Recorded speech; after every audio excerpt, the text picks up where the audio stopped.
352 delegates are at stake tonight in the so-called Big Tuesday election. The Sanders campaign is banking on a win in Michigan. There's 125 delegates in the Great Lakes state, and Sanders narrowly pulled off an electoral upset there during the 2016 election. I didn't know we were calling it Big Tuesday. I didn't either. That's the thing. Thank you, control room. As the Hill's national political reporter Jonathan Easley reports, Bernie Sanders has put a substantial sum of money into Michigan advertising. He has also canceled campaign events in other states to spend more time there. And Jonathan joins us now at the table to expand on all of this. Great to have you back, sir. Hey, good to see you, sir. All right, so what is the final pitch that Bernie Sanders is making in Michigan? This was obviously where he staged a big comeback last time around. Even the polls showed him down 20 points in that time. Look, all indications are that Joe Biden is going to have another very big night, but Michigan looms large for Bernie.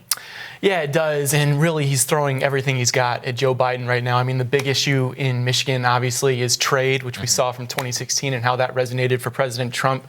Bernie's hitting Biden for over NAFTA and some of these trade issues, that kind of thing. But it's everything. I mean, he's flooding the airwaves with warnings that Joe Biden, supported freezing Social Security. He's going after some of these older voters. He's looking to cut into Joe Biden's lead among black voters. Got a big endorsement, obviously, from Jesse Jackson, visited Flint, these kinds of things. Also Rashida Tlaib. That's right. That's right. Yeah, people forget he actually I think one of the things that put him over the edge in 2016 was the Muslim vote in Dearborn, Michigan. And apparently he's poised to do well there again. It looks like it. Yeah. But also looks like, at least according to the polls, he is where he was at this point in 2016. It's going to take another massive upset. The polling has moved swiftly against him really nationally. I mean, Biden's opened up a 20-point lead. So, even beyond Michigan, there's questions about whether Bernie will do as well as he needs to do out west, in Washington and Idaho and some of these states. But he's staking it all on Michigan, and rightly so. It's 35%, I think, of the delegates up for grabs tonight are in Michigan. So that's where he needs to win. So what is Biden's message there, John? So in his Michigan, I think he had like Kamala and Corey and all those people were there. What is his pitch? Is it just the same thing that he's been going around? Electability? Yeah. It's electability. Yeah. And you know what? That's what voters care about. And I think we might have underestimated that a little bit. Right. 8 days ago, the race looked very, very different. I think there were a lot of late-breaking voters who decided that Joe Biden was the more electable of the two. They felt Bernie Sanders was a little risky. And maybe at this point they think that revolution can wait until we get Donald Trump out of office. Who knows if that's the right bet or not, but it does seem like that's what's resonating. That you say that. I saw Biden say yesterday, "I'm just the bridge. The future is young people." And he pointed at Corey and Kamala. He was like, the future is them. I'm just the bridge. So that seems very central to what you're talking about there. It's a very revealing comment. I mean, one of the questions that Biden was facing even weeks ago was, commit to only being a one-term president. I mean, there are concerns about his age, about his performance on the campaign trail, these kinds of things. So, when he talks about future leaders of the Democratic Party, I think that might be a move to alleviate some of those fears among those who think that he might just be too old to be a two-term president. It's an argument that I'm seeing made among a lot of people who at least call themselves progressive of like, okay, well, Biden's not what we wanted, but if he picks a VP that we like, almost certainly that'll be the next nominee. So that's helping to win some of those people over who ideologically even may be at odds with Joe Biden. I think the other problem for Bernie this time around in Michigan versus last time with Hillary was Hillary had been already at that point sort of closely associated with Wall Street in New York and Goldman Sachs and all of that. Joe Biden, even though I would argue his policy record has been, incredibly damaging to that region. Look, the Obama administration bailed out the auto industry. He has this whole brand as middle-class Joe. People do like him, right? He comes across as an actual human being. And so you've seen white working class voters. He's done much better with them than Hillary did last time around.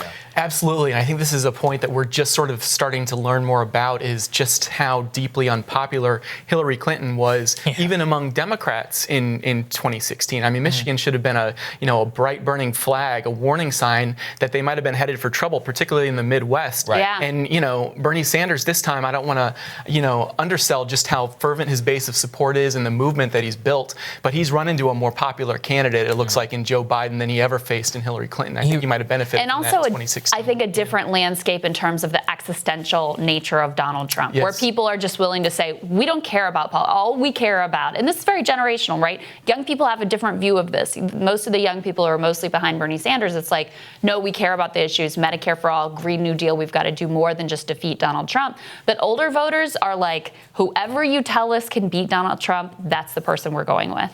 And it looks like they've decided at this point, at least, and it could change. There's another debate on in a week from now, or on Sunday night. But at this point, at least, they've decided that Joe Biden looks like the more electable of the two. Do you think that there was any sort of coronavirus impact on Super Tuesday? And those fears have only heightened since then. Do you think that that will impact how many people turn out, how they're thinking about this election? Especially in Washington. There's a big outbreak there. Exactly right. Yeah. Look, I don't know. I haven't seen any data about this, but I mean, you have to think, though, especially among older people, they've been told that they need to stay in and stay away from big crowds and that kind of thing. Right.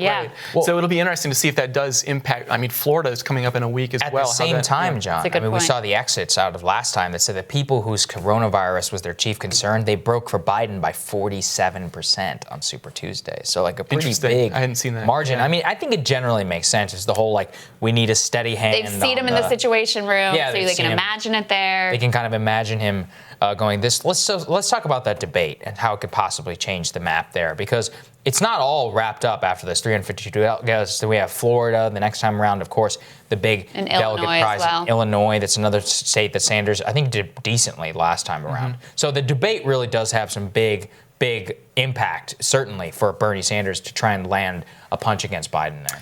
Well, look, it's going to be the first time when there's only two people on stage, right? Bernie Sanders and Joe Biden. And, just talking to some Sanders supporters yesterday, sort of bracing for some losses potentially tonight, they want to take this, if it doesn't go to the end, they want to see those two debate on stage. And they think Joe Biden needs it to gear up for the general election if he's the nominee against President Trump, right? So one of the big questions is, how will Joe Biden fare when it's down to two and you can't hide in this massive field of 6 or 8 or 10?